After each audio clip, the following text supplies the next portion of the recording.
ইমামদের নাম আপনারা কম বেশি জানেন। একটা তরিকার প্রতিষ্ঠাতা বর্তমানে কবরস্থ হয়ে আছেন আমাদের ভারতবর্ষের রাজস্থানে। কোথায় বললাম?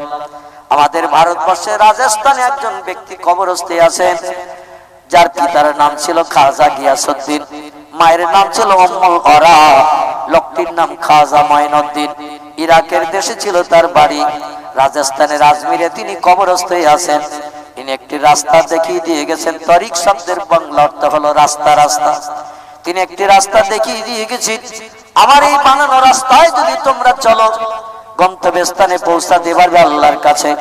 এই রাস্তাটার নাম বলা হয়েছে ইমাম আমাদের এই ঠান্ডা চুপ করে বস আমার ভাইরা, হযরতে খাজা গিয়াসউদ্দিনের বেটা খাজা মাইনুদ্দিন চিশতি আজমিরি সঞ্জারি রাহমাতুল্লাহ আলাইহি, তিনি যে রাস্তাটা দিয়ে তরিকার দিয়ে গেছেন, রাস্তাটির নাম হলো চিশতিয়া রাস্তা।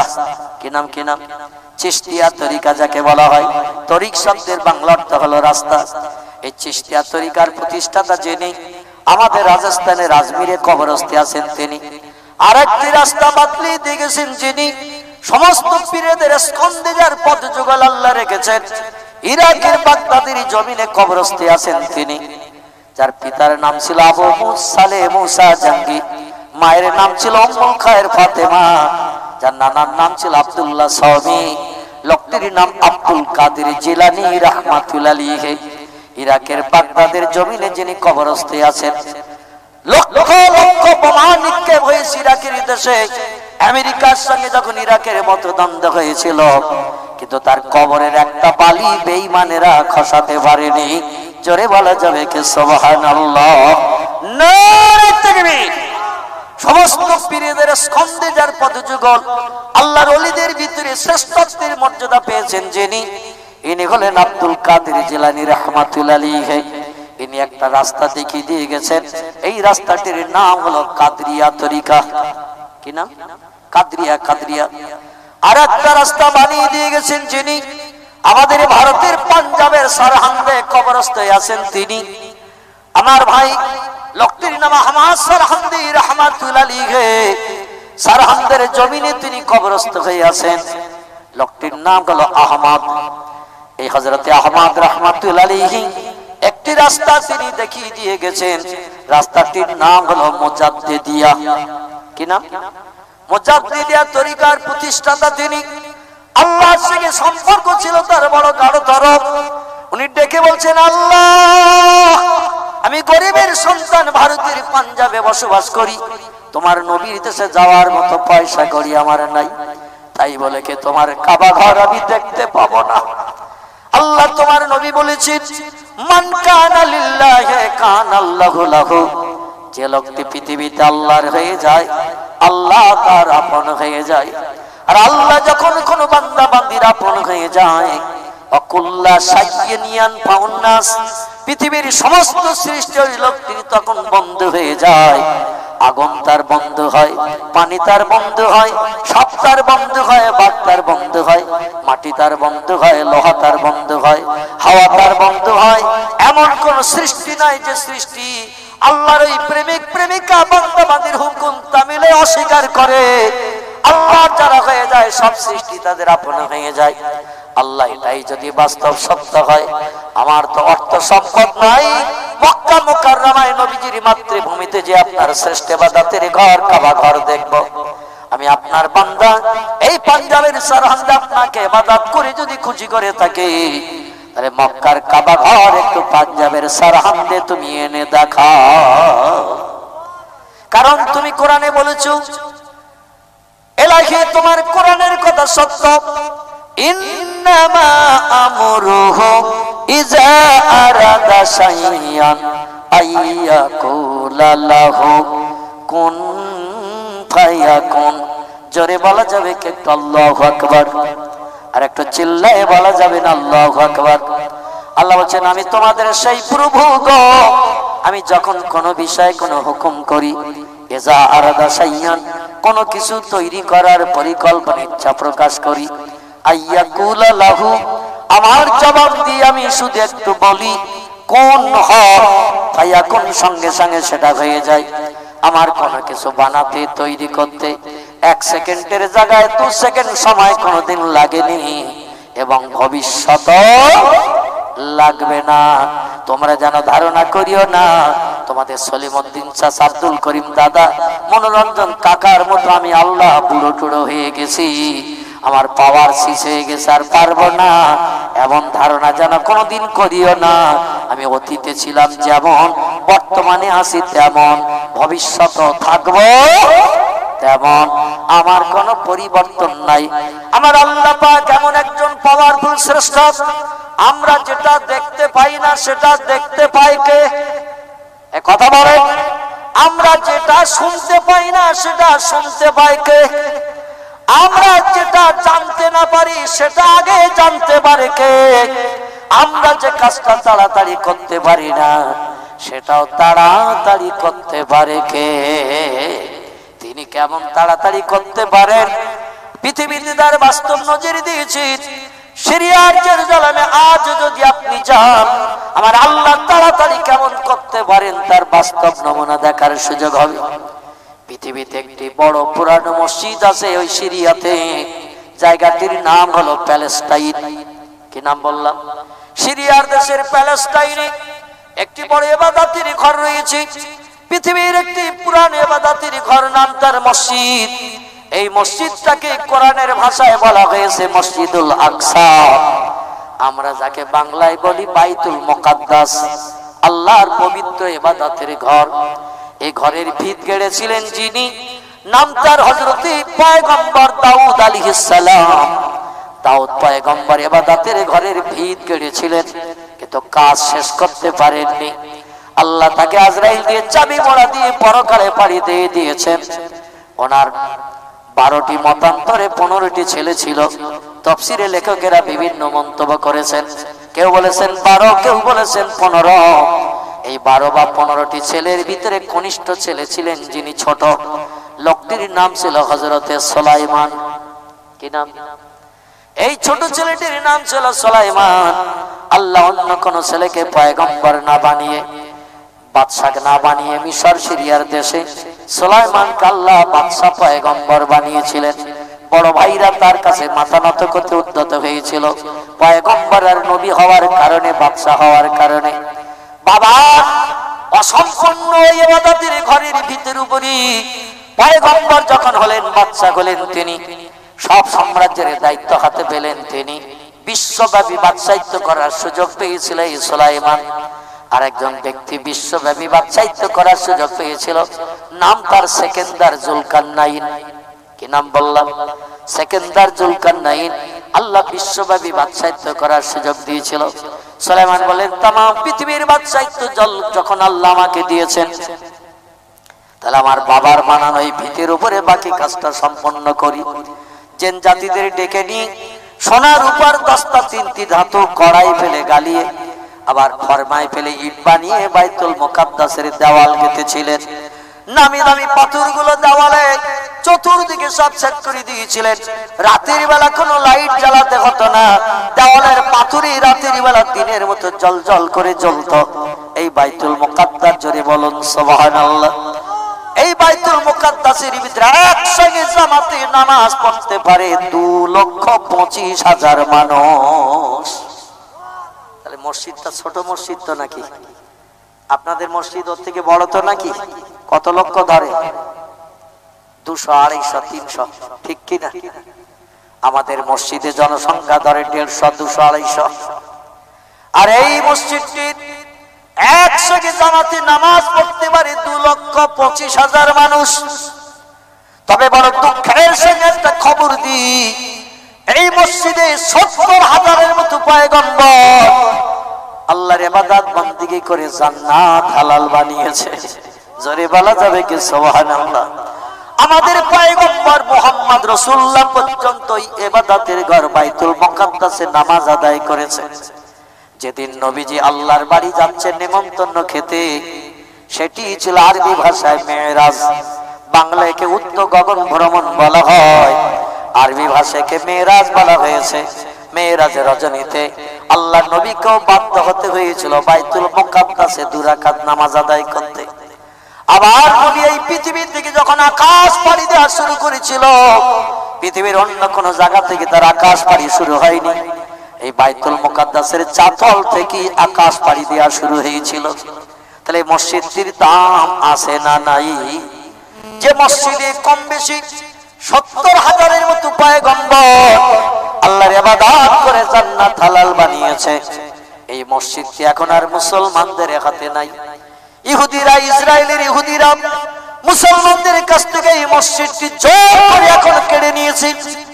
আমেরিকান খ্রিস্টানদের সাহায্য পেয়েছে তারা। ইহুদি আর খ্রিস্টান দুটি জাতি হলো মামাতো আর খালাতো ভাই।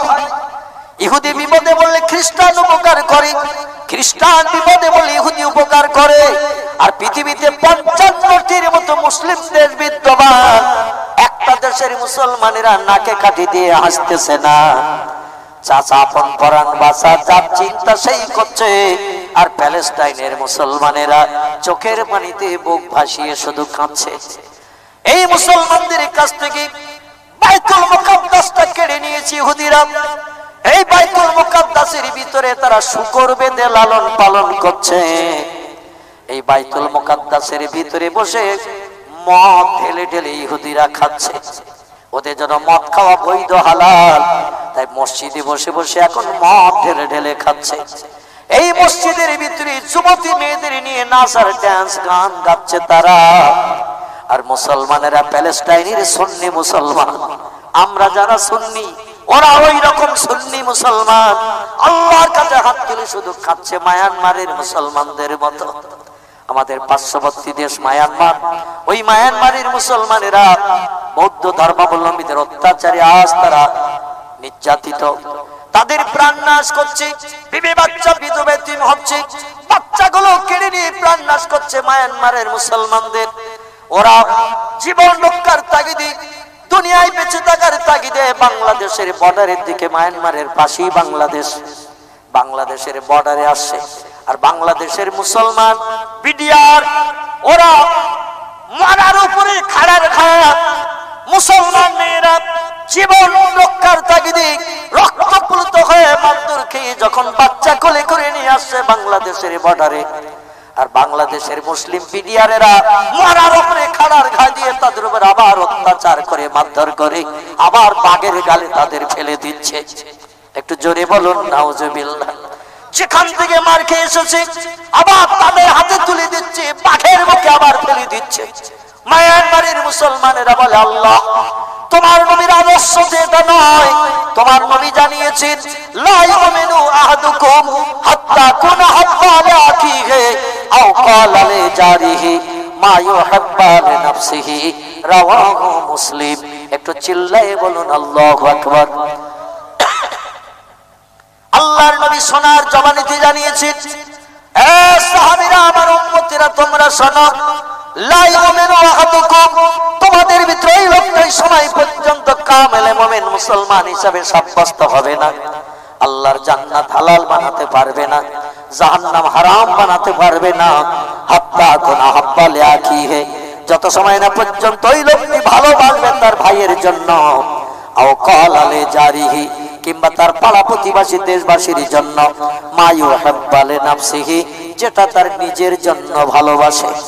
নিজে ভালো খাবো, ভালো করবো, আর ভাই ভাই বাচ্চাদের দিকে একবার দৃষ্টি নিক্ষেপ করবো না, দেশবাসী পাড়া প্রতিবাসীর দিকে একবার দৃষ্টি নিক্ষেপ করবো না, আমার জাত মুসলমানদের বিপদে পাশে দাঁড়াবো না, ওই লোকটি কোনদিন আল্লাহর কাছে মুসলমান হিসাবে বিবেচিত হবে না, ও কোনদিন জান্নাত হালাল বানাতে পারবে না, জাহান্নাম হারাম বানাতে পারবে না।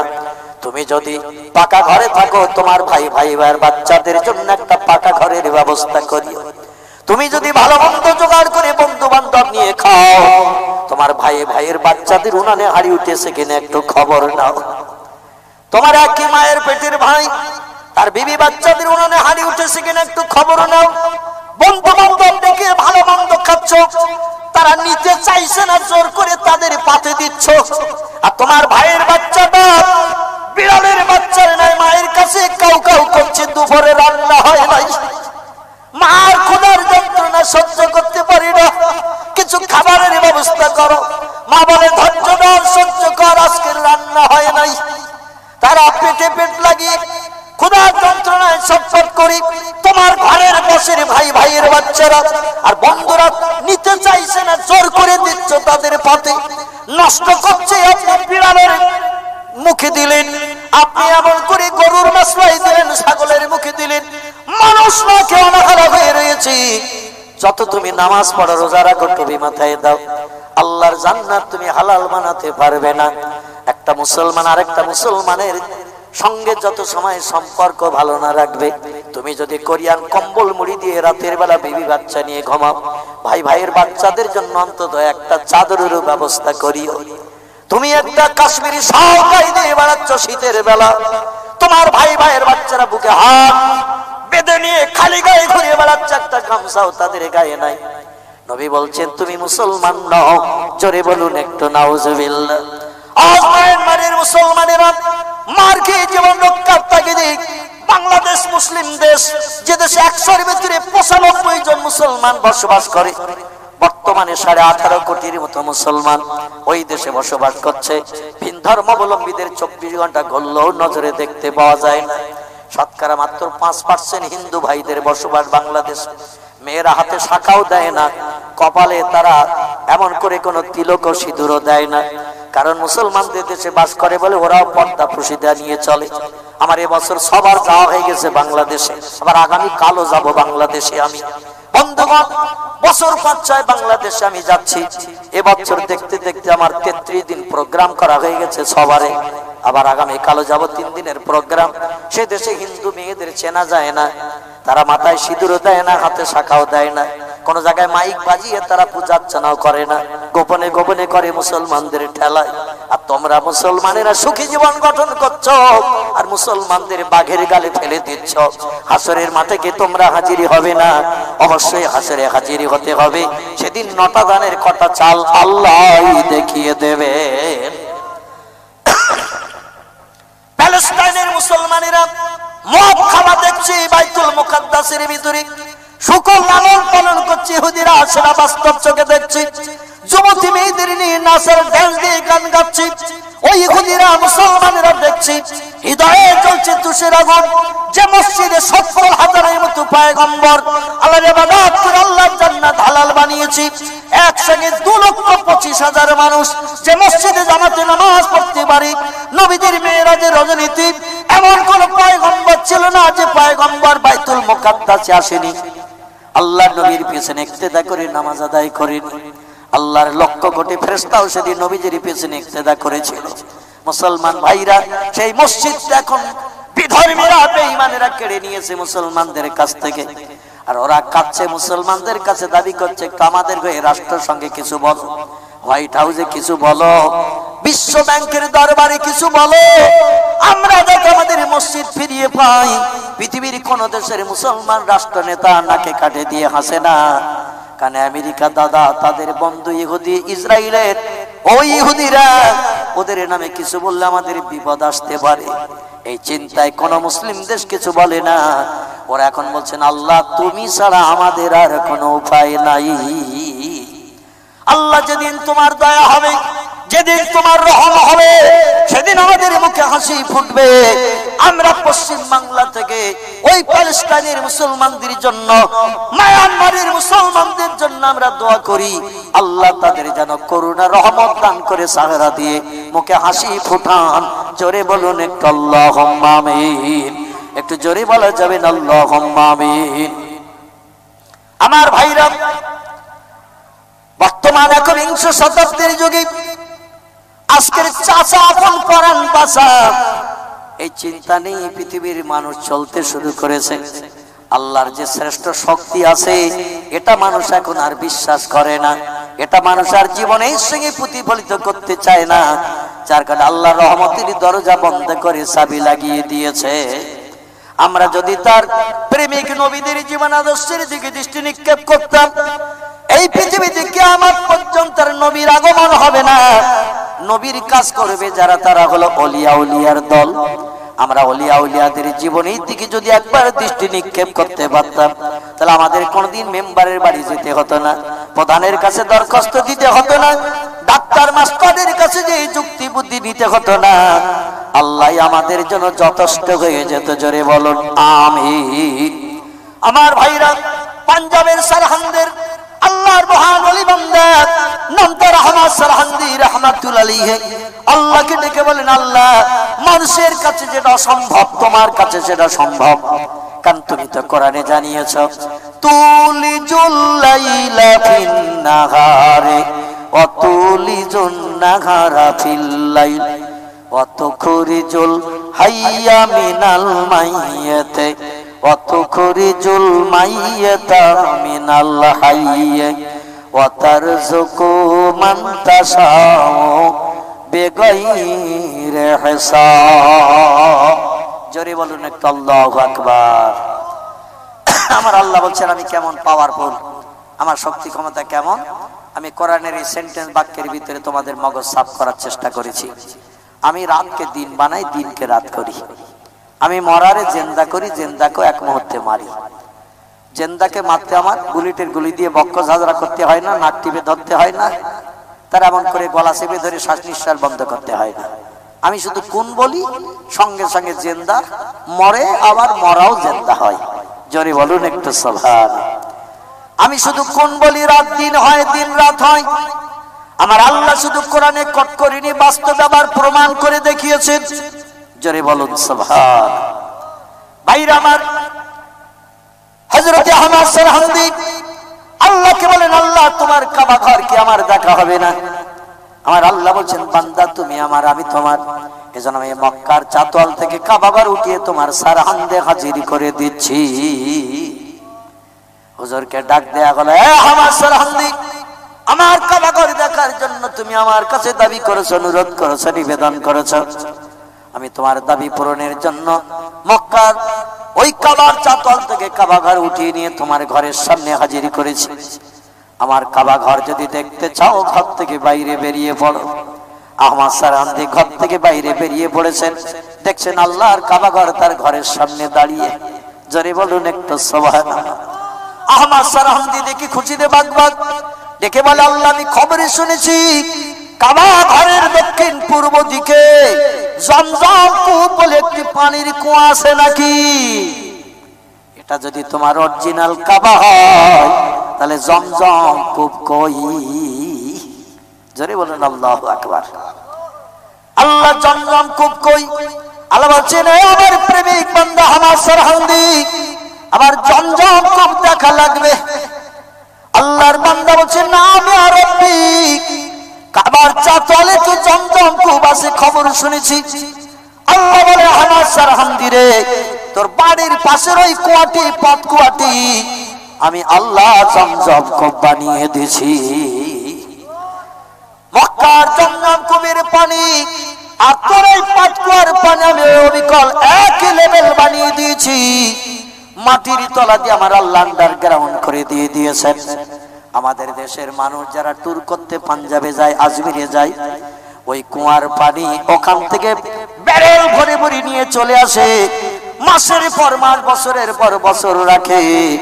জমজমের পানির যেমন কালার পাল্টায় না, গন্ধ হয় না, পাঞ্জাবের সারহান্দের আমার সারহান্দির কবরের পাশের এই কুয়াটির পানি ওই রকম একই লেভেলের, একই স্বাদ আল্লাহ দান করে দিয়েছে।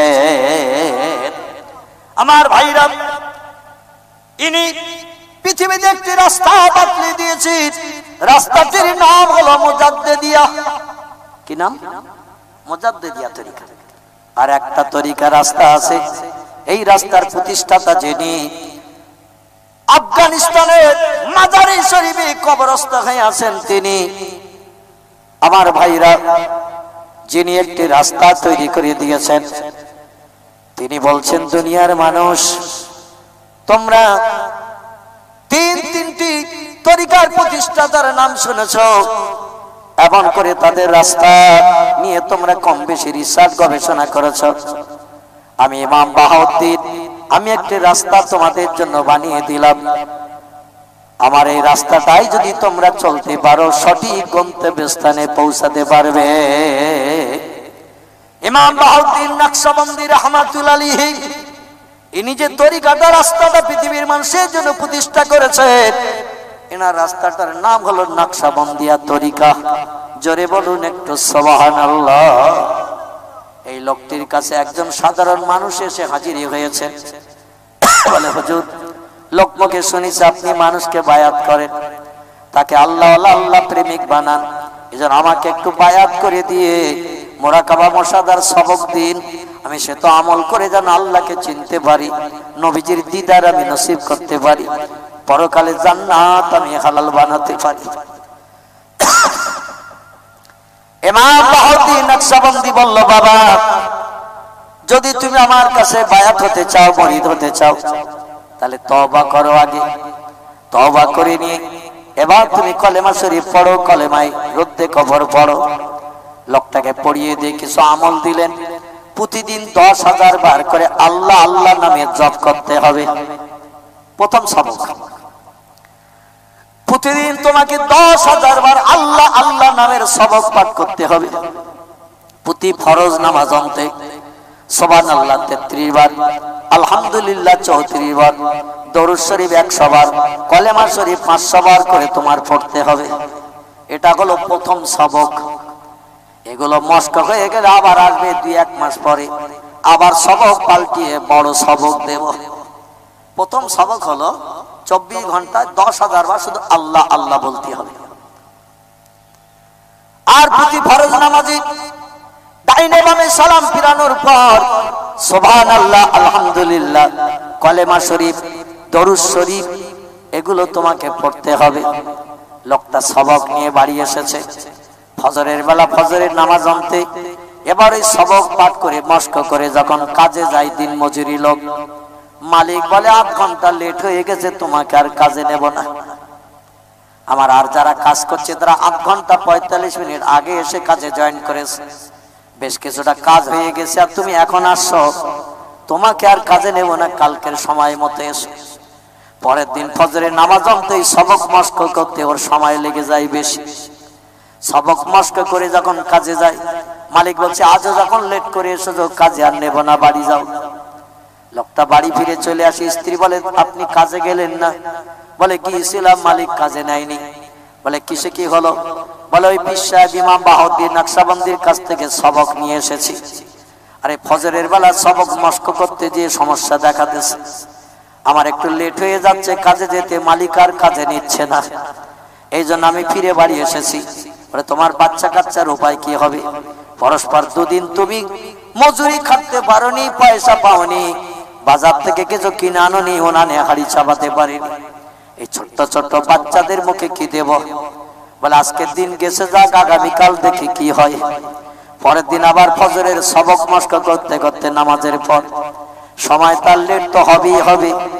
100 বার দরুদ শরীফ, 500 বার কলেমা শরীফ, সুবহানাল্লাহ, আলহামদুলিল্লাহ জিকির তো তার করতেই হবে। মালিকের খেতে কাজে গেছে, মালিক বলছে তুমি যখন কথা শোনো না, আজকালও তোমাকে কাজে নেব না, বাড়ি যাও। লোকটা বাড়ি ফিরে এসেছে, স্ত্রী ফপিয়ে ফপিয়ে কাঁদে। স্বামী জিজ্ঞাসা করছেন মাপ কুকিয়া যাও জাতি, কাঁদিস কেন হারা? বলছে আজ 2 দিন বাচ্চাদের মুখে কিছু দিতে পারি না, তুমি আজকেও কাজ না করে ফিরে এসেছো, তোমার কি বাচ্চার কথা চিন্তা হয় না?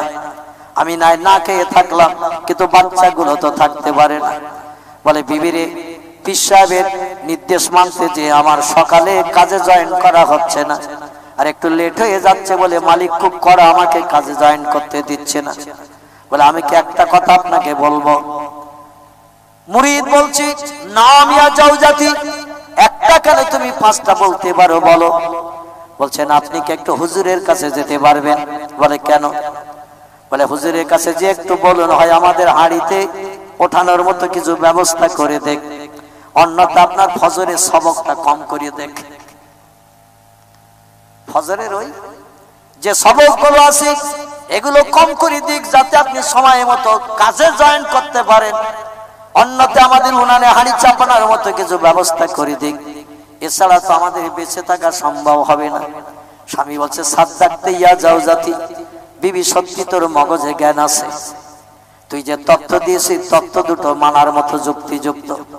তাহলে আমার সবক এখনো মস্ক যদিও হয়নি, সবক এখনো পূর্ণ আমল করতে পারিনি, তবে বাড়ির ব্যবস্থার জন্য তো কিছু দরকার। যাই দেখে একটু হুজুরের কাছে যাই, হুজুর কোনো সুরাহা করে দিতে পারে কিনা।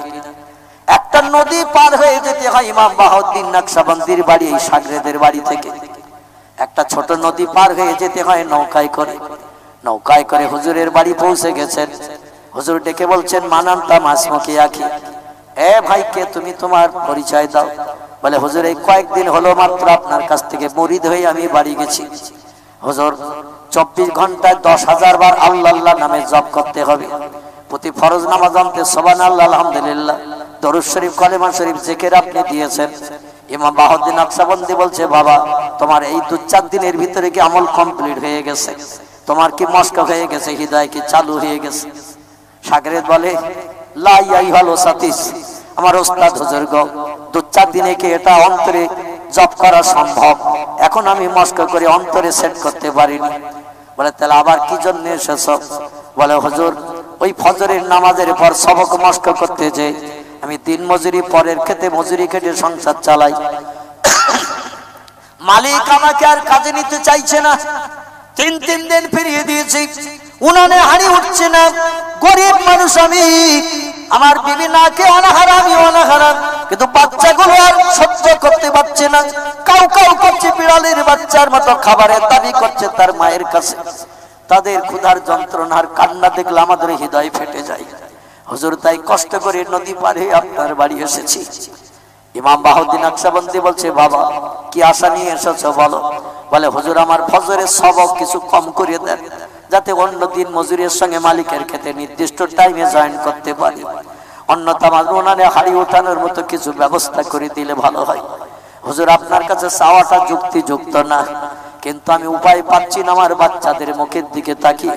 এই জন্য আমার উনানে হাড়ি ওঠানোর মতো কিছু ব্যবস্থা করে দিলে খুশি হই।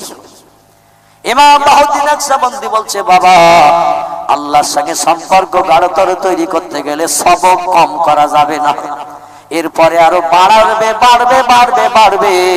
যত দিন যাবে সবক তত বাড়বে, সবক কিন্তু কম করা যাবে না। সাগরে বলছে, হুজুর তাহলে উনানে হাড়ির ব্যবস্থা কি কিছু করা যাবে? চাওয়াটা ঠিক না, কারণ আমি নতুন সাগরেদ, আপনাকে এখনো কিছু দিতে পারিনি। আর আপনার কাছে হাত পেতে কিছু চাওয়া, এটা দৃষ্টিকটু, নিন্দনীয়। কিন্তু আমার বাচ্চাদের বুকের দিকে তাকিয়ে আমি আর সহ্য করতে পারিনি, আর আমার বিবি পাঠিয়ে দিয়েছে আপনার কাছে। এজন্য আমাদের উনানে হাড়ি ওঠার জন্য কিছু ব্যবস্থা কি করা যাবে? ইমাম বাহাউদ্দিন নকশবন্দি সাগরেদের আক্ষেপের কথা শুনি, তার চোখ ছলছল অবস্থা দেখি দেখা যায়, বাবা সাগরেদ আমার এই হজরার বাইরে যে একটা মাটির ঢিল নিয়ে এসো বাবা, একটা মাটির ঢিল আনো। সাগরেদ বলে, ছুঁড়ে মারবে নাকি? খাবার চাইছি, এই জন্য হুজুর বোধহয় রেগে গেছে। এখনো বাইরে যে চিন্তা করছে যদি নিয়ে না যাই তাহলে আবার হুজুরের হুকুমের খেলাপ করা হবে। হুজুরকে খুশি না করলে তো মাল পাওয়া যাবে না। এখন কি করি? হুজুর তো বলেছে একটা মাটির ঢিল নিয়ে এসো বাইরের থেকে। সাগরেদ চিন্তা ভাবনা করে ঠিক করেছে, বড় ঢিল আর নিয়ে যাব না, কারণ নিয়ে আমার হাত থেকে নিয়ে যদি ছুঁড়ে মারে আর চোখে যদি লাগে তো চোখ কানা হয়ে যাবে, দাঁতে লাগলে তো দাঁত ভেঙে যাবে, ঠোঁটে লাগলে ঠোঁট কেটে দরদর করে রক্ত বার হবে, বুকে যদি লাগে লাঞ্চ ফেটে যাবে। বড় মাটির ঢিলা নিয়ে যাব না। হুজুর কি কাজে ব্যবহার করবে তা তো বুঝি না, তো একটা ছোট মার্কা নিয়ে যাই। ছুঁড়ে মারলে যদি চোখে লাগে তো পাতা ফলে ফলবে, যেন চোখ টোক কানা না হয়। ঠোঁটে যদি লাগে একটা দাগ যদি কেটে যায় যাবে, দাঁত যেন ভেঙে না যায়। এই চিন্তা নিয়ে সাগরের ছোট্ট কাঁচের গুলি মার্কা একটা মাটির ঢিল নিয়ে হাজির হয়েছে। কারণ হুজুর যখন মাটির ঢিল চেয়েছে, একটু ছোট মার্কা নিয়ে যায়, অন্তত হুকুমটা মিলটা হবে। মাটির ঢিল নিয়ে হুজরার দরজার সামনে যে হাজির। হুজুর বলছে, বাবা সাগরেদ এসেছে নাকি?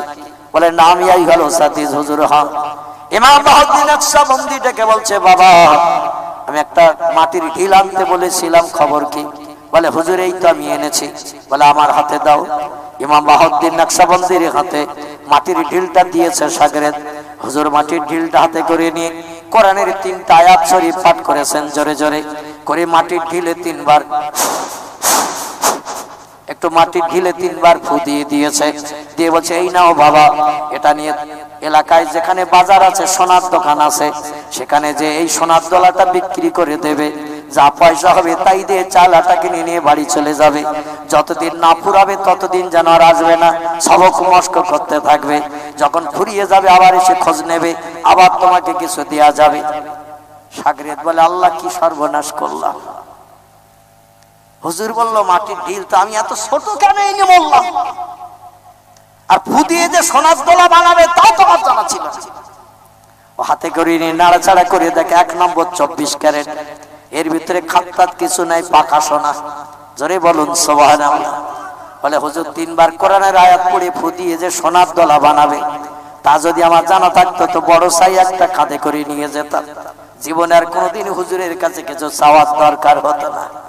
আজকের যা ভুল হয়ে গেছে গেছে, এ ভুলের মাসুল দিয়ে 1 মাস পরে তুলব। যখন এই সোনা বিক্রি করা পয়সা ফুরিয়ে যাবে, হুজুর তো বলেছে আবার আসবে, আবার কিছু দেওয়ার চেষ্টা করব। সেদিন হুজুর যদি মাটির ঢিল বলে কি দিতে হবে সে আমি জানি, সে আমি জানি। সোনার দোলাটা নিয়ে লোকটি বাড়ি ফিরে আসছে, খেয়া ঘাটিছে, হাজিরি হয়েছে। নৌকায় 2-5 জন লোক না হলে মাঝি নৌকা ছাড়বে না। এ নৌকায় উঠে দাঁড়িয়ে রয়েছে, 2-4 জন আরো যাত্রী আসলো, একসঙ্গে মাঝি নৌকা ছেড়ে এপার থেকে ওপারে পার করে দিচ্ছে।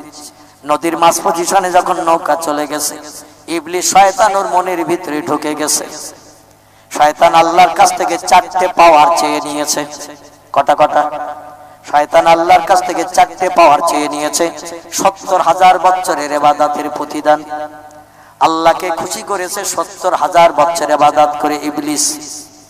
আল্লাহরে ডেকে বলে আল্লাহ জান্নাত থেকে আমাকে যখন বিতাড়িত করে দিচ্ছেন, আর জান্নাতে ঢোকার যখন পারমিশন আমার নাই, তাহলে আমি যে 70,000 বছর একাগ্রতা নিয়ে আপনার ইবাদত করেছি, খুশু নিয়ে আপনার ইবাদত করেছি, কোন চিন্তা থেকে আমি মুক্ত হয়ে আপনার ইবাদত করেছি, আমার ইবাদত আপনি কবুল করেছেন কিনা? আল্লাহ বলছেন ইবলিস রে আজাজিল, এ জেনেদের বাচ্চা, সত্যি তোর একাগ্রতার ইবাদত আমি আল্লাহ খুব পছন্দ করেছি। আমার ইবাদত যখন করতিস কোনো দিকে তোর মন থাকতো না। আর আমরা মসজিদে যখন নামাজে দাঁড়িয়ে থাকি, অজান্তা মুগুর মাক্কা হয় সব বলে মন যায় না। একই রকম জুতো 4-5 জন, আর কে যে আমার জুতো দুটো পাল্টিয়ে নিয়ে যাবে তার ঠিক নাই। মসজিদে নামাজে দাঁড়িয়ে থাকে, গিরিলে ছাতার মন থাকে, ছাতাটা আবার দয়া করে কেউ নিয়ে যাবে কিনা। মসজিদে নামাজে দাঁড়িয়ে থাকে, দোকানে শাটারে মন চলে যায়। নামাজ পড়তে মসজিদে এসেছি, শাটার টেনেছি তো তালা দিছি তো। মসজিদে নামাজে দাঁড়িয়ে থাকি, মন থাকে জল করে মাঠে, জমিতে পানি দেওয়া হয়েছে, এখন পানি দূরে চালা দিয়ে সব বেরিয়ে যাচ্ছে কিনা। মসজিদে নামাজে দাঁড়িয়ে থাকে, মন যায় খোকার মার কাছে, বাড়ি যে গরম গরম খাবো যেন আর স্টোভে গরম করতে না হয়। আমাদের এই নামাজ কি আল্লাহর দরবারে কবুল হবে নাকি? দাঁড়িয়ে আছি এক জায়গায়, মন আছে আর এক জায়গায়। এই নামাজ কোনদিন আল্লাহর দরবারে কবুল হতে পারে না। কিন্তু জেনেদের বাচ্চা আজাজিল, যার পরবর্তী নাম হয়েছে ইবলিস, এ এমন একাগ্রতা নিয়ে আল্লাহর ইবাদত করেছি, আল্লাহর 70,000 বছরের ইবাদত কবুল করেছে। ও ডেকে বলে আল্লাহ আমার ইবাদত যখন কবুল করেছেন, আরে কাদামাটির মানুষ আদমের কারণে আমার জাহান্নাম হালাল হয়ে গেছে, আমি তো বেরিয়ে চলে যাচ্ছি, তবে একটা আদমের বংশধরকে জান্নাতে যেতে দেব না, আমি পড়বো জাহান্নামে, ওদেরও পড়াবো জাহান্নামে। এখন আমার ইবাদতের প্রতিদান গিফট কিছু দেবেন নাকি? আল্লাহ বলছেন আমি তো জানিয়েছি যে যা আমল করবে আমলের প্রতিদান দেব। ফামাইয়া আমাল মিসকালা যাররাতিন খায়রান ইয়ারা, যারা পরিমাণ ভালো কাজ করে যদি কেউ হাসরে হাজির হয়, তার প্রতিদান আমি মিজানে দাড়ি পাল্লায় দেখিয়ে দেব। ওমাইয়া আমাল মিসকালা যাররাতিন শাররান ইয়ারা, আবার যারা পরিমাণ খারাপ কাজ করে যদি কেউ কবর থেকে হাসরে হাজির হয়, মিজানে দাড়ি পাল্লাও সেটাও ধরা পড়বে, সেটাও তাকে দেখিয়ে দেয়া হবে। সেদিন বিচার হবে চুলচেরা বিচার। আল্লাহ ডেকে বলছেন তোর ইবাদতের প্রতিদান দেব, তবে এখন নিবি না পরে নিবি? ওর যে মগজে মাল কম, ওর যে মগজে জ্ঞান কম, এটাই তার বাস্তব প্রমাণ। ও যদি বলতো আল্লাহ এখন হাফ দেন আর পরে হাফ দেবেন, এ যাত্রার মতো বেঁচে যেত, এ যাত্রার মতো রেহাই পেয়ে যেত। আদমের উপরে রাগ করে গিরগিটির মতো ফুলতে শুরু করেছে। তখন ও ও বলছে আল্লাহ যা দেবেন সব এখনই দিয়ে দেন, ও পরে টরে আর নেব না। ও যদি কিছু বাকি রেখে দিত পরে কিন্তু লাভবান হতো। ও বললো যা দেবেন সব এখনই দেন। আল্লাহ বলছেন কি কি লাগবে তোর বল। ইবলিস একটু চিন্তা করে বলছে আল্লাহ দুনিয়া যতদিন রাখবেন আমার ততদিন হায়াত দিতে হবে, কিয়ামত পর্যন্ত আমার মরণ দিলে হবে না। আল্লাহ বলছেন যা ওটা তোরে দিলাম। আমরা সব পটল তুলবো না তুলবো না, এই সব মরবো না মরবো না, আমরা সবাই মরবো, কিন্তু জেনেদের বাচ্চা ওই ইবলিসের কিন্তু কিয়ামত পর্যন্ত মরণ হবে না, ও বেঁচে থাকবে। আল্লাহ বলেন তোর আর কি লাগবে বল। ইবাদতের প্রতিদান স্বরূপ ও একটু চিন্তা করে বলছে আল্লাহ পৃথিবীর এই প্রান্ত থেকে ও প্রান্ত যেন এক মুহূর্তে আমি যেতে পারি, আমার কোনো যেন জানতাম কিছু না লাগে, কোন এরোপ্লেন স্কুটি হেলিকপ্টার টাটার আমার যেন কিছু না লাগে, আমি যখন তখন এই প্রান্ত থেকে ও প্রান্তে যেন আমি যেতে পারি। আল্লাহ বলেন যাও তহবাটা আমি তোরে দিয়ে দিলাম।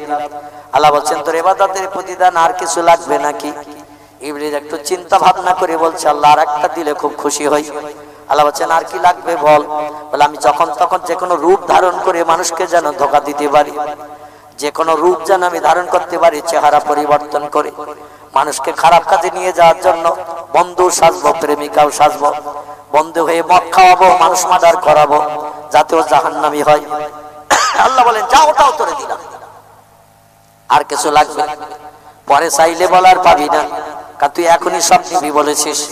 আমি আল্লাহ দেব বলে ওয়াদা করেছি, আমি আমার ওয়াদা ভঙ্গ করিনি এবং করব না। আবার একটু চিন্তা ভাবনা করছেন আর কিছু লাগবে কিনা মানুষকে জাহান্নামী বানাতে। চিন্তা ভাবনা করে বলছে আল্লাহ আর একটা জিনিস দিলে খুব খুশি হই। আল্লাহ বলছেন আর কি লাগবে বল। বলে আমি মানুষের দেহের ভিতরে ঢুকে যে অন্তরে যেন কুমন্ত্রণা ধোঁকা দিয়ে খারাপ কাজ করাতে পারি, মানুষের দেহের ভিতরে যেন ঢুকে যেতে পারি। আল্লাহ বলেন যাও পাওয়ারটাও তোরে দিয়ে দিলাম, তুই মানুষের অন্তরের ভিতরে ঢুকে যে খারাপ কাজে সাহায্য করবি, খারাপ কাজে মন লাগিয়ে দিবি, বান্দা যাতে আমার হুকুমের খেলাপ করে খারাপ কাজ করে জাহান্নামী হয়, যাও পাওয়ারটাও তোরে দিয়ে দিলাম। আল্লাহ দেখে বলে আর কিছু লাগবে। ইবলিস বলছে চারটে পাওয়ার যখন চেয়ে নিয়েছি, একটাও আদম বংশধরদের জান্নাতে যেতে দেব না। আমার চারটে পাওয়ার খাটিয়ে ব্যবহার করে সব আদম বংশধরদের আমার সঙ্গে জাহান্নামে নিয়ে যাব আমি। আল্লাহ বলছেন তোর চা পাওয়া শেষ। ইবলিস বলছেন না আমি আর রব্বিহা। আল্লাহ বলছেন আমি বড় সব করে কাদামাটা দিয়ে আদম বংশধর বানিয়েছি, ওদের বংশধর পৃথিবীতে পাঠাবে ইবাদত বন্দেগী আমার করানোর জন্য। তবে আমি ওদের জন্য একটা স্পেশাল তোহফা খাস গিফট রেখেছি, তোকে দিয়েছি চারটি, আর মানুষের জন্য আমি আল্লাহ রেখেছি একটি। ইবলিস বলছে একটা একটা বাদ দিলে তবু আমার তিনটে বেশি, আমার তো চারটে দিয়েছেন, আর মানুষের জন্য আপনি একটা তোহফা রেখেছেন, ওদের একটা আমার একটা সমান সমান বাদ গেল, তবু তো আমার তিনটে বেশি। আমার তিনটে যখন বেশি, কোন মানুষ আমার সঙ্গে পাল্লা দিয়ে জয়িতে পারবে না। আল্লাহ বলছে মানুষের জন্য কি তোহফা রেখেছি সেটা তো একটু শুনছিস না। জেনেদের বাচ্চা আজাজিল বলছে আল্লাহ তোমার তো বলার ইচ্ছা দেখছি, তো কি তোহফা মানুষের জন্য রেখেছে একটু বলো। আচ্ছা জেনেদের জ্ঞান বেশি না আমার আল্লাহর জ্ঞান বেশি? আমার আল্লাহর জ্ঞান যে কোটি কোটি করে বেশি, এটা তো জেনেদের বাচ্চা বোঝেনি। আল্লাহ কি তোহফা মানুষের জন্য রেখেছেন তাই এত অহংকার গর্ব করছেন, তাদের সোনার সোজার শক্তির কথা বলছেন। একটু তোহফাটার কথা বলো। আমার আল্লাহ বলছেন শোন, তোর যে চারটে পাওয়ার আমি দিয়েছি, এই চারটে পাওয়ার ব্যবহার করলে একটা আদম বংশধর তোর থেকে বাইরে বেরোতে পারবে না। তোর দলে থাকবে, তোর নেতৃত্ব মানবে, তোর হুকুম শুনবে, তোর কাজ ওরা করবে। কারণ চারটে পাওয়ার ব্যবহার করলে ওরা তোর জাল ছেড়ে বেরিয়ে আসতে পারবে না। সারা জীবন তোর দলে থাকবে, তোর নেতৃত্ব মানবে, তোর কথা শুনবে, তোকে খুশি করবে। কিন্তু বান্দা সারা জীবন তোর দলে থাকার পর মরণের আগে যদি একটাবার আমি আল্লাহ আমার কাছে ফিরে চলে আসে, আমি তাদের সারা জীবনের গুনাহ মাফ করে দিয়ে আমার রহমতের কোলে তুলে নিয়ে আমি তাদের জান্নাত হালাল বানিয়ে দেব। নারে তাকবীর। বান্দারা সারা জীবন তোর দলে থাকবে, সারা জীবন তোর নেতৃত্ব মানবে, সারা জীবন তোর হুকুম শুনবে, তোর দলে কাজ করবে যাতে তারা জাহান্নামী হয়। কিন্তু বান্দার জীবনের শেষে মরণের আগে যদি একটাবার আমার কাছে ফিরে আসে, আল্লাহ যা ভুল করেছে করেছি, অপরাধ যা করেছে করেছি, মদ যা খেয়েছি খেয়েছি, সুদের ব্যবসা যা করেছে করেছি, মানুষ মার্ডার যা করেছে করেছি, ছিনতাই গুন্ডামি যা করেছে করেছি, অবৈধ মেয়েদের নিয়ে গার্ডেনে পিকনিক স্পটে যে হাওয়া যা খেয়েছি খেয়েছি, বিধবার দরজার কড়া নাড়া দিয়ে রাতের গভীরে পয়সার বিনিময়ে চরিত্র যা নষ্ট করেছে করেছি। আল্লাহ আর খারাপ কাজ করব না। বান্দাই নিয়ত করে যদি একটা বার আমার কাছে ফিরে চলে আসে, আমি আল্লাহ তাদের সারা জীবনের গুনাহ মাফ করে দিয়ে বেগুনাহ বানিয়ে আমার জান্নাত হালাল বানিয়ে দেব। ইবলিস শুনে কান্না শুরু করেছে। আমার আল্লাহ ডেকে বলছেন, মাফকুকা ইয়া ইবলিস, এই জান্নাতের বাচ্চা খিবলিসের বাচ্চা ইবলিস, কাঁদছিস কেন? তোর 4টে তওবা দিলাম আর ওদের জন্য একটা তওবা বরাদ্দ করলাম, কাঁদিস কেন? ইবলিস বলে, আল্লাহ আমার আর একটা দাবিকে একটু মানা যাবে? আল্লাহ বলেন, আর লাগবে না? বলেন, আমার আর একটা দাবি মানলে আমি আর কিছু চাবো না, এই চাওয়াই আমার শেষ। আল্লাহ ডেকে বলছেন, কি দাবি বল? ইবলিস বলছে, আপনি আমার দাবিটা পূরণ করবেন কিনা বলুন। আল্লাহ বলছেন, আগে দাবির কথা বল, শুনিয়ে দেখি, পূরণের যদি সুযোগ থাকে আমি পূরণ করব। তোর দাবিটা কি বল? ইবলিস বলছে, আল্লাহ সারা জীবন আমার দলে যারা থাকবে আমার নেতৃত্ব মানবে, হুকুম শুনবে, মদ খাবে, সুদ খাবে, ব্যভিচারী করবে, মানুষ মার্ডার করবে, ছিনতাই গুন্ডামি করবে, মিথ্যা কথা বলবে, চুরি করবে, বিধবার দরজার কড়া নাড়া দিয়ে রাতের গভীরে চরিত্র নষ্ট করে ঘরে ফিরবে, অবৈধ অপরিচিত মেয়েদের নিয়ে দীঘার সমুদ্র সৈকতে যাবে, হলডুব খেলবে, 4 দিন লজ ভাড়া করে থাকবে, পশু হয়ে বাড়ি আসবে, সারা জীবন আমার দলে থাকবে, আমি খুশি হব। আর মরণের আগে আপনার কাছে ফিরে গেলে আপনি জীবনের সব অপরাধ ক্ষমা করে রহমতের কোলে তুলে নিয়ে তাদের জান্নাত হালাল বানাবেন। এটা তো যুক্তিযুক্ত না। আল্লাহ সারা জীবন আমার দলে যদি থাকে আর মরণের আগে বুড়ো বেলায় যদি আপনার কাছে ফিরে যাও, ওদের লাথি মেরে আমার কাছে তাড়িয়ে দেবেন, বলে দেবেন যেখানে ছিলি সেখানে যা, এখন আর আমার কাছে আসলে হবে না।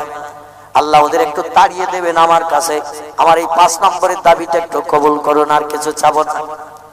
আল্লাহ বলছেন, যার যা দেওয়ার দেওয়া হয়ে গেছে, আর পাল্টা পাল্টি হবে না। জোরে বলো নারে তাকবীর।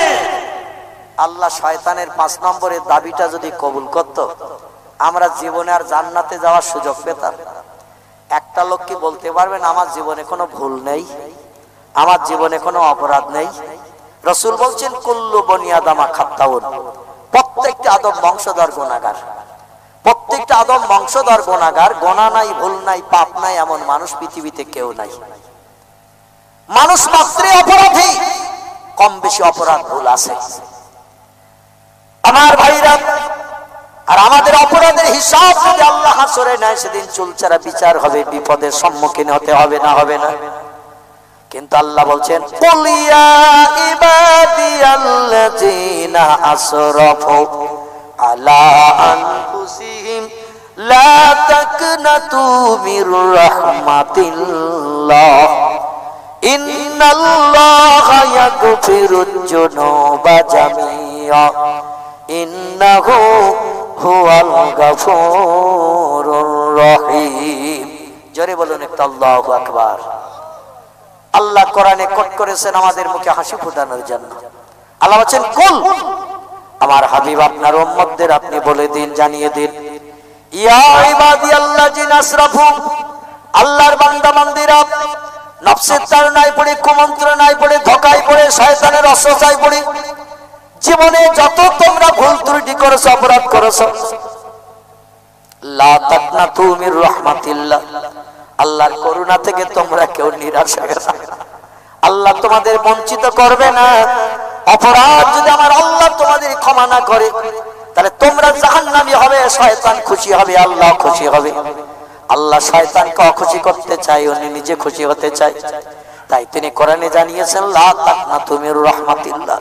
ভুলভাল করেছো তো কি হয়েছে, মদ খেয়ে ফেলেছো তো কি হয়েছে, সুদের ব্যবসা করেছো তো কি হয়েছে, ছিনতাই গুন্ডামি করেছো তো কি হয়েছে, মানুষ মার্ডার করে ফেলেছো তো কি হয়েছে, বিধবার দরজার কড়া নাড়া দিয়ে চরিত্র নষ্ট করে এসেছো তো কি হয়েছে, অবৈধ মেয়েদের নিয়ে সিনেমা যাত্রা থিয়েটারে যে পাপড় ভাজা বাদাম আর ফুরুলি খেয়ে এসেছো তো কি হয়েছে? লা তাকনাতু মির রাহমাতিল্লাহ, আমার করুণা থেকে তোমরা কেউ নিরাশ হইও না। ইন্নাল্লাহা ইয়াগফিরুয যুনুবা জামিআ, তোমাদের সারা জীবনের গুনাহ আমি আল্লাহ মাফ করে বেগুনা বানিয়ে আমার জান্নাত হালাল বানাবো, আমি কোরআনে ওয়াদা করেছি। জোরে বলুন একটু সুবহানাল্লাহ। অন্যায়কে অন্যায় জেনে, ভুলকে ভুল জেনে যদি একটাবার আমার কাছে তোমরা ফিরে এসো, আগুনে কাঠগুলো দিলে যেমন কাঠগুলো পুড়ে ছাই হয়ে যায়, আমি আল্লাহ কলেমার আগুনে, তওবার আগুনে তোমাদের সারা জীবনের গুনাহগুলোকে maaf করে দিয়ে আমি আল্লাহ তোমাদের মাসুম বানিয়ে জান্নাত হালাল বানাবো।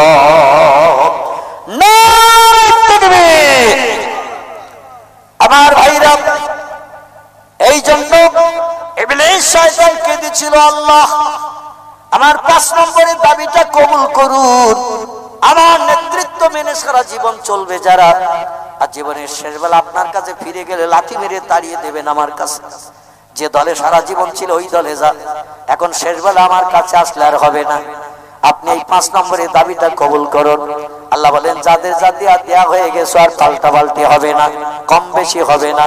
এজন্য আমরা উম্মতি মুহাম্মাদি আদম বংশধর যাত্রার মতো বেঁচে গেছি। আমার ভাইরা, এই যে আল্লাহর কাছ থেকেও চেয়ে নিয়ে এসেছিল, যখন তখন মানুষের দেহের ভিতরে ঢুকতে পারবে কুমন্ত্রণা দিতে, ওই নৌকায় করে যাচ্ছিল সাগরে, সোনার দোলাটা তার পকেটে, কত সাতপাঁচ চিন্তা করছে বাড়ি যাব, বাড়ি যে বাজারে যেখানে মার্কেটে সোনার দোকান আছে সেখানে যে সোনার দোলাটা বিক্রি করব, বেশ কিছু পয়সা হবে, চালাটা শাকসবজি মাছ কিনে নিয়ে বাড়ি যাব, বাচ্চাদের মুখে কিছু খাবার তুলে দিতে পারবো, এই চিন্তা ভাবনা নিয়ে বাড়ি যাচ্ছে। আর শয়তান মনের ভিতরে ঢুকে যাচ্ছে, ওই ছোট্ট সোনার দোলা ক পয়সা হবে, ও ছোট্ট সোনার দোলা তোর ক পয়সা হবে আর কদিন চলবে? হুজুর যে কোরআনের আয়াত পড়েছে ও তো তোর মুখস্থ, কোন জায়গায় পড়তে হয় এটা শুধু জানতিস না। হুজুর তোরে তোর শিখিয়ে দিয়েছে সোনা তৈরির কারখানা। বাড়ি জেগে যায় নামাজের পাটি পেতে তুই শুধু হুজুরের মতো বসবি, আর তোর বউটারে মাঠের থেকে বড় বড় মাটির ছাই আনতে বলবি, তোর বউ মাঠের থেকে মাটির ছাই এনে তোর সামনে দেবে, আর কোরআনের আয়াত পড়বি আর ফু দিবি, বড় বড় সোনার দোলা তৈরি হয়ে যাবে। ছোট্ট সোনার দোলা বেকার বইয়ে কেন বাড়ি নিয়ে যাচ্ছিস? ফেলে দে। শয়তান নদীপথে নৌকায় মনের ভিতরে ঢুকেছে, ওরে এমন একটা ধোঁকা লাগিয়ে দিল, ও বলছে সেও তার যুক্তির কথা, এই ছোট্ট সোনার দোলা আর ক পয়সা ক হাজার হবে। হুজুর যে কোরআনের আয়াত পড়লো সে তো আমার সামনেই পড়লো, আর আমার তো মুখস্থ আছে, তবে কোথায় পড়তে হয় এটা আমার জানা ছিল না। ওই 3টে আয়াত আমি পড়বো, আর আমার স্ত্রীরে বড় বড় মাটির ছাই আনতে বলবো, আর ও মাঠের থেকে এনে এনে আমার সামনে দেবে, আর আমি 3-3 বার ফু দেবো, আর সোনার দোলা হবে। আমার বউটারও মাথা থেকে পা পর্যন্ত গয়নায় ভরে দেব, আর সমস্ত পৃথিবীর সব দেশের বাজার রসিয়ে দেব, কারণ সোনা বানাতে তো সময় লাগবে না, 3 বার শুধু ফু দেবো আর কাজ হবে। আকাশচুম্বী বিল্ডিং বানাবো, বিশাল অট্টালিকা বানাবো, মেঘের সঙ্গে পাল্লা দেব, শুধু বাড়ি যাওয়া পর্যন্ত অপেক্ষা। পকেট থেকে সোনার দোলা বার করি, দেশে নদীতে ফেলে, সোনার দোলা ভারী জিনিস, পানির তলায় তলিয়ে গেল, বলে যাবি যা, আমিও নেব না, লোকেরও নীতি দেব না, তবে বাড়ি যেয়ে কারখানা বানাবো তো কেউ পারবে না। ও মুসকে মুসকে হাসতে হাসতে বাড়ি চলে গেছে, মুসকে মুসকে হাসতে হাসতে বাড়ি চলে গেছে। স্ত্রী চেহারার মুখের হাসি দিকে মনে করছেন লাইন ভালো আছে, ডেকে বলছে মা হালুকে মাকবারু কিয়া যাওজি, ত্রাণের স্বামীর খবর কি বলো, হাসি মুক্ত দেখছি, তাহলে আমার অনুরোধে হুজুরের কাছে যেয়ে নিশ্চয়ই লাভ হয়েছে। বলে সে আর বলিস নে, হুজুর আমাদের সোনা তৈরির কারখানার লাইন শিখিয়ে দিয়েছে। সোনা তো লাগবে না, লাগবে না, মেয়েদের 3 দিন যদি খেতি না দেন, 4 দিনের দিন যদি 2.5 ভরি ওজনের একটা সোনার হার এনে দেন, ও পুকুর ঘাটে যাবে তো আর বাড়ি আসবে নাকি? পাড়ার সমস্ত মেয়েদের বলবে তোদের স্বামী আর কি ভালোবাসে, 3 দিন বাজার করিনি তো কি, এই দেখ 2.5 ভরি ওজনের হার আমার এনে দিয়ে দিয়েছে। আমার চেহারাটা সৌন্দর্য কত শ্রীবৃদ্ধি হয়েছে। মেয়েরা গহনাগাটি কিন্তু খুব পছন্দ করে, ভালোবাসে। স্ত্রী বলছেন কিসে কি হয়েছে বলো? বলে হুজুর কোরআন শরীফের 3 জায়গা থেকে 3টা আয়াত পরস্পর পাঠ করেছে, আর আমার একটু মাটির ঢিল আনতে বলেছিল। আমি মাটির ঢিল নিয়ে হুজুরের কাছে গেলাম, আর হুজুর ফুদিল আর 1 নম্বর 24 ক্যারেট সোনা, যার ভিতরে খাত খাত কিচ্ছু না। স্ত্রী বলছে কই সে সোনার দলা, একটু দেখাও। বলে ছোট্ট সোনার দলা ফেলে দিছি নদীতে। তোমার মতো পাগল স্বামীটা আমি আসে নাকি আর দুনিয়ায়? বলে ওনে তুই চিন্তা করিস না, আমরা এখন বড় বড় সোনার চাই বানাবো। বলে কি করে বানাবে? বলে আমি যাই নামাজে হুজুরের মতো নামাজে হালাতে বসবো, আর তোর একটু কাজ করতে হবে, শাবল নিয়ে মাঠে যেতে হবে, ফাটলের ভিতরে শাবল পুরি দিয়ে চাঁড় দিয়ে দিয়ে বড় বড় চাই তুলবি, যত বড় ঢিল আনবি তত বড় সোনার দলা। স্ত্রীকে বলে দিল তোর কাজ হলো একটু মাঠে যাবি বাড়ি থেকে বেরিয়ে, আর ফাটলের ভিতরে শাবল চালিয়ে দিয়ে চাঁড় দিয়ে দিয়ে বড় বড় মাটির চাই তুলবি, একটু কাকে করে নিয়ে বাড়ি আসবি, একটু সিলে সুলে যাই যাক, তোর মাথা থেকে পা পর্যন্ত সোনা দিয়ে টোটাল বডি ভরিয়ে দেব। স্ত্রী বলে কেটে কুটে যদি রক্ত বার হয় তাও অসুবিধা নাই, কারণ তামাম বডি তো আমার সোনায় ভরা হবে। শাবল নিয়ে মাঠে চলে গেছে খন্তা নিয়ে, যে ফাড়ার ভিতরে শাবল পুরো দিয়ে চার দিয়ে দিয়ে কষ্ট করে করে বড় বড় চাই তোলে। ঘেমে যাচ্ছে স্ত্রী, তাও কিছু মনে করে না, কারণ কিছু পেতে গেলে তো একটু কষ্ট করতে হয়। কাকে করে নিয়ে হেঁটে হেঁটে বাড়ি চলে এসেছেন। স্বামী নামাজে হালাতে বসা যায় নামাজে, ওনার নাও যায় নামাজের সামনে মাটির চাই সব করে করে ছেড়ে দিচ্ছে, ভারী বলতো। আর বলছে এই নাও সোনা বানাও। উনি কোরআনের আয়াত 3টি পরস্পর পড়লেন। হুজুর যা ফুদেছে তার 3 গুণ বেশি, জোরে জোরে ফুদেছে, ধুলো উড়ে যাচ্ছে ঢিলের থেকে। স্ত্রীও দাঁড়িয়ে রয়েছে সামনে, কিন্তু যে মাটি সেই মাটি, মাটির কালার পাল্টাচ্ছে না। স্ত্রী বলছেন মা হালুকা মাখবারুকা ইয়া জাউজি, এ প্রাণের স্বামী খবর কি? বলছে হুজুর যে আয়াত পড়িয়েছে আমিও তাই পড়েছি। হুজুর ফুদেছে আসতে, আমি জোরে দিছি যাতে তাড়াতাড়ি কাজ হয়। বলছে তা কই কাজ হচ্ছে কই? বলছে তাই তো দেখছি। বলে তুমি সেই ছোট সোনার দলা দাও, যেটা হুজুর দিয়েছে এটা দাও। বলছে সে তো নদীতে ফেলে দিয়েছে। বলে মনে হচ্ছে তোমার এখনই মার্ডার করে দেয়। তুমি বাড়ি এসে একবার পরীক্ষা করলে না তোমার পুঁতে কাজ হয় কিনা? তুমি আগে থাকতে হুজুরের দেওয়া সোনার দলা নদীতে ফেলে দিয়েছে। বলে হুজুর তো সেই ছিল বড় মাটি ঢিল, আমি মনে করলাম আমার চোখি মারবে, চোখখানা হবে। পয়সা চাইছি, খাবার চাইছি, দাঁতে মারলে দাঁত ভেঙে যাবে, তাই বড় দোলা না ছোট দিলাম কাছের গুলি মার্কা। আর খুদে যে সোনা বানাবে তা তো আমার জানা ছিল না, জানা থাকলে বড় চাই দিতাম, আজকে না যায় নামাজ আর বসার দরকার হতো না। আর কে জানে মনে আমার ধোকা দিচ্ছে, ছোট সোনার দোলা কপাইসা হবে, ফেল দিয়ে নদীতে, বাড়ি যেয়ে বড় দোলা বানাবে। তাই সে বাদ দিয়ে কখন বাড়ি করে ফেলে দিয়েছে আমি নিজেই বলতে পারতেছি। বলছে তোমার সোনা বানাতে হবে না, তুমি রূপ করো, রূপ বানাও, রূপ। বলছে দেখি আবার ফুদিয়ে কোরআনের আয়াত 3টে পাঠ করে, আবার ফুদায়, মাটি আর মাটি, রূপ হয় না। স্ত্রী বলছে খবর কি? বলে রূপ তো দাম কম সোনার থেকে, তাও তো হয় না।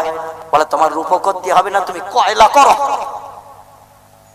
কয়লা হলো বিক্রি হবে, কিছু পয়সা পাওয়া যাবে, ওনার অন্তত হাড়ি চা বানা যাবে, কয়লা বানাও। হুজুর আবার ফুদায়, এই বাড়িওয়ালা হুজুর কাজ কিচ্ছু হয় না, শুধু ধুলো উড়ে যায়। স্ত্রী বলছে আবার দাও। পিসাবের কাছে বলে কেন? বলে হুজুর জোরে জোরে যে আয়াত পড়েছে, আসতে হয়তো কোন আয়াত পড়েছে সেটা পড়তেছ না, কাজ হচ্ছে না। এর ভিতরে আস্তে আস্তে পড়া কোন আয়াতটা থাকতে পারে। বলছে সেও এক যুক্তির কথা, আমার তো ওটা শোনা হয়নি যে 3টে কাজ হবে না, 4টে আয়াতে কাজ হবে, সে তো শুনে আসা হয়নি। বলছে আবার যাও, তোমার মতো স্বামী নিয়ে সংসার করা আমার পক্ষে মেয়ে লোকে সম্ভব হবে না, তুমি তো পাগল স্বামী, ভালো করে শুনে বুঝে আসতে হয়। বলছে একটু ধৈর্য ধর, সবর কর, যাচ্ছে আবার নদী পারে। নৌকা যোগে নদী পেরিয়ে হুজুরের হজরার সামনে হাজির। ইমাম বাহাউদ্দিন নকশবন্দি জিকিরে মত্ত, জোরে বলুন একটু সুবহানাল্লাহ। পিছনে বসে গেছে দাঁড়িয়ে, হুজুরের জিকির আজকার শেষ হয়ে গেছে, ঘাট ঘুরিয়ে তাকিয়ে দেখে কতদিনের সেই সাগরে দেশে দাঁড়িয়ে আছে। ইমাম বাহাউদ্দিন নকশবন্দির বুঝতে দেরি হলো না, খুব লোভী লোক। কালকে দিলাম সোনার দোলা, আজ আবার এসেছে বোধহয় মাল নেবে, যা দিছি তো 2-1 মাসও চলে যাবে, আবার কেন আজ এসেছে? বাবা খবর কি? কালকে যে সোনার দোলা দিয়েছিলাম, বলে হুজুর সে বাড়ি পর্যন্ত পৌঁছায়নি। বলে রাস্তায় কি কেউ ছিনতাই টিনতাই করে নেছে নাকি কেড়ে নেছে, তাই তুমি আবার অভাব জানাতে এসেছো? বলে হুজুর কেউ জানে না, কেউ কেড়েও নেয়নি। বলে তাহলে? বলে আমি নৌকায় করে যখন বাড়ি যাচ্ছিলাম, কে যেন বলছিল ছোট্ট সোনার দলায় ক পয়সা হবে, ফেলে দে নদীতে, বাড়ি যেয়ে বড় মাটির ঢিল তোর বউরে আনতে বলবি, আর তুই যাই নামাজে হালাতে বসে আয়াত 3টে পড়বি আর ফুদিবি। আপনি যা আয়াত পড়েছেন জোরে জোরে তা তো আমার মুখস্থ, তবে কোন জায়গায় পড়তে হয় 3টে আয়াত আমার জানা ছিল না, সেটা তো জেনে নিলাম। এই জন্য বাড়ি যেয়ে সোনা বানাবো এই চিন্তা আমি ছোট্ট সোনার দলা ফেলে দিছি নদীতে। বলছে তোর মতো পাগল আর আছে নাকি? বলে হুজুর যা বলেন বলেন, এখন অঘটন ঘটে গেছে। এখন ওই যে আয়াত 3টা আপনি পড়েছিলেন আর বাড়তি কোন আয়াত পড়তে হবে কিনা তাই বলুন। সোনা আপনার দিতে হবে না, বাড়তি আয়াত আর কিছু পড়তে হবে কিনা বলুন, লাইনটা একটু ক্লিয়ার করে দেন। বাড়ি যে আকাশচুম্বী বিল্ডিং বানাবো, ভালো মন্দ খাবো, সংসার জীবনে সুখভোগ করবো, সোনা আপনার আর বানাতে হবে না, আমি বানিয়ে নেব। ইমাম বাউদ্দিন নকশবন্দি বলে বাবা, কিয়ামত পর্যন্ত যদি তুমি চেষ্টা চালাও, কোরআনের আয়াত পড়লে তোমার মুখের ফুটে মাটির ঢিল কোনোদিন কয়লাও হবে না। বলে হুজুর আমার বউ শেষে বলেছিল কয়লা করো, তাও পারিনি। বলে বাবা আমি তো সেটাই বলছি, কিয়ামত পর্যন্ত যদি তুমি বেঁচে থাকো আর কোরআনের আয়াত পড়ে ফু দাও, তোমার ফুতে মাটির ঢিল কয়লাও হবে না। তুমি আমার কাছে যদি পাথরের কুচি এনে হাজির করো, কোরআনের আয়াত 3টি আমি পড়বার ফু দেব, মনে মুক্তা হবে। মাটির ঢিলে পড়লে সোনা হয়, পাথরের কুচিতে পড়লে মনি মুক্তা হয়ে যায়, দামি জিনিস হয়। বলে হুজুর তো আপনি